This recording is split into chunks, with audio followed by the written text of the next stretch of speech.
Let's talk about Casemiro. So, the signing of Casemiro came a little bit of a shock at the time. I genuinely didn't buy it because we just spent so big in the transfer window this summer that you're like, are we really going to, like, the money involved was so much. We just signed all those players and we ain't that lucky, generally. But signing we did and playing we have. And it seemed like we were trying to sign De Jong for months. And when it finally seemed impossible, we flipped and managed to get Casemiro over the line in a matter of weeks and days. And it was strange because it happened so quickly. And we just seemed to pay up. No haggling. Just went in, got the deal done. And it was an exciting signing. Now, like Varane, Casemiro was serial winner, experienced, peak of his powers, and seemed to be solving a long-standing problem at United.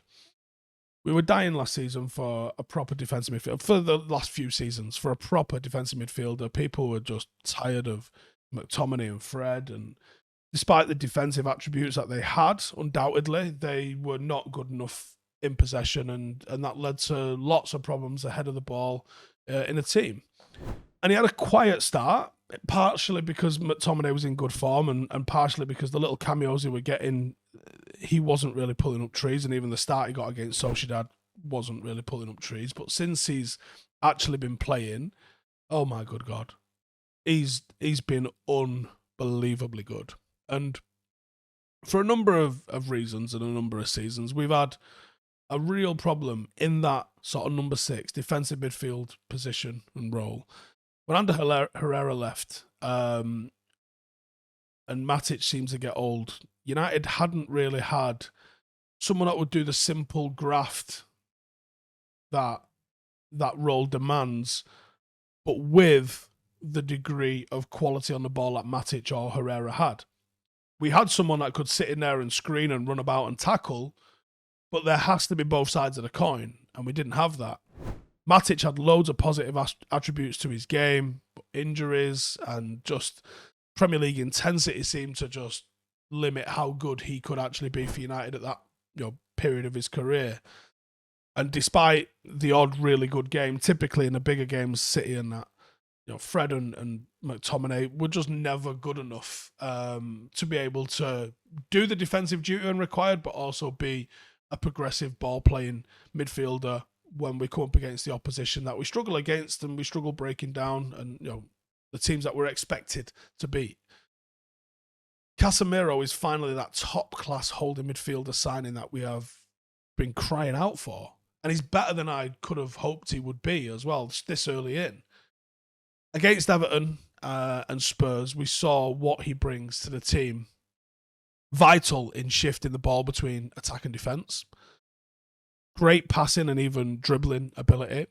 He counter-presses not just better than Fred and McTominay, who are pretty good at doing it, but there's a timing that's hard to explain with him, and there's a decision-making with him where it just seems to be more often than not the correct thing. If he holds or if he goes, it genuinely seems more often than not like it was the correct decision. You don't see him doing stuff where you go, why has he done that? I don't really feel that.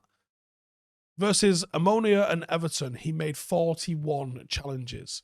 His ability to play box to box is such a high level of quality that he delivers.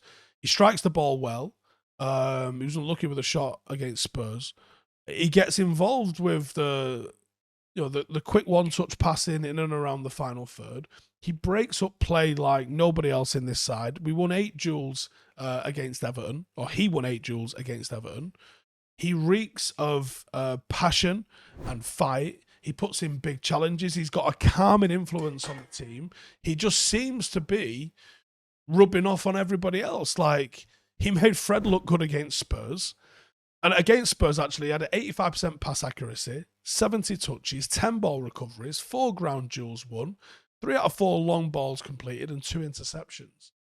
He's been a key puzzle piece for Manchester United. And the more quality you add into the team and in and around him, the more you can start to see the picture that Ten Hag is going for. Varane struggled last season because there were holes around him. You know, De Gea wasn't sweeping up as you would expect. He had Maguire next to him. In front of him were Fred and McTominay. And even though Varane individually played fairly well last season, there was a panicked sort of nature to the way he played at times. And now you've got Martinez alongside him. Varane looks even better. And them two look even better because Casemiro is in front of them.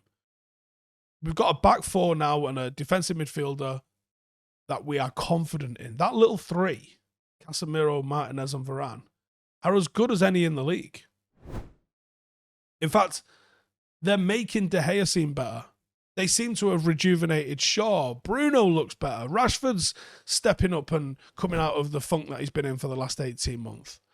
Casemiro has added a stability and a spine to the team that has absolutely rubbed off on everybody.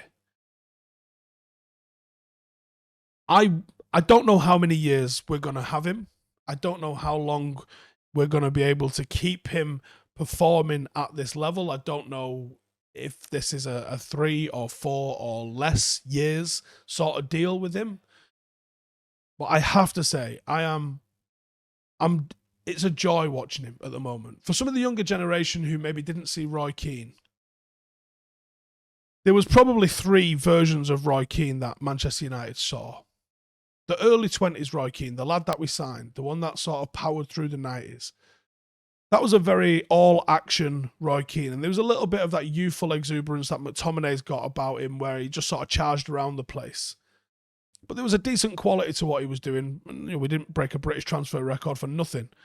There was quality to what Keane was doing, but there was a dynamism to him. That's not quite in Casemiro, and it wasn't quite in the second and third version of Roy Keane. The second version of Roy Keane was the experienced Roy Keane, the one that got him to being about 30 years of age. 2000, 2001 Roy Keane was about as good as a midfield performance as I've seen.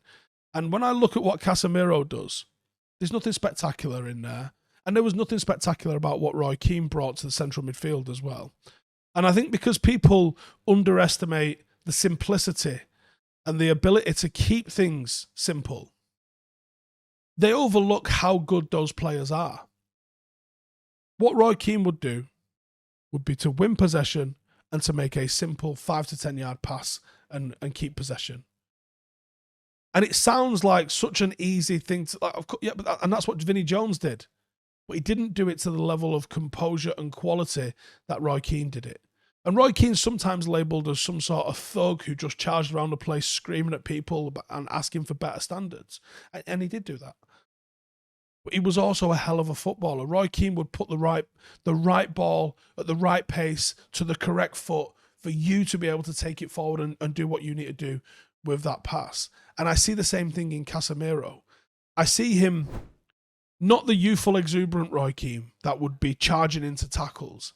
I see him far calmer, far more in control of his emotion, far more in control of the surrounding area, far more comfortable with who he is. Doesn't feel the need to run around.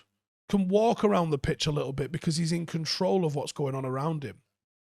And that was what I see in him that reminds me of what I saw about Roy Keane and loved about Roy Keane. There's a ferocious player in there that doesn't need to play 90 minutes. There's a ferocious player that comes out for 10 seconds at a time. But the rest of the time, and that might be the thing that makes the highlights.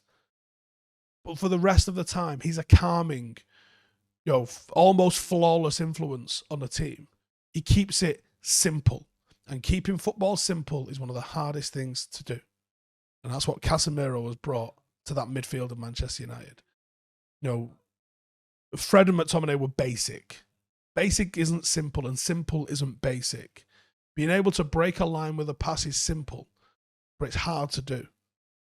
And that's what I'm saying. There's a level of quality that he brings that we have desperately, desperately needed. And I can't wait to see where he takes it to next.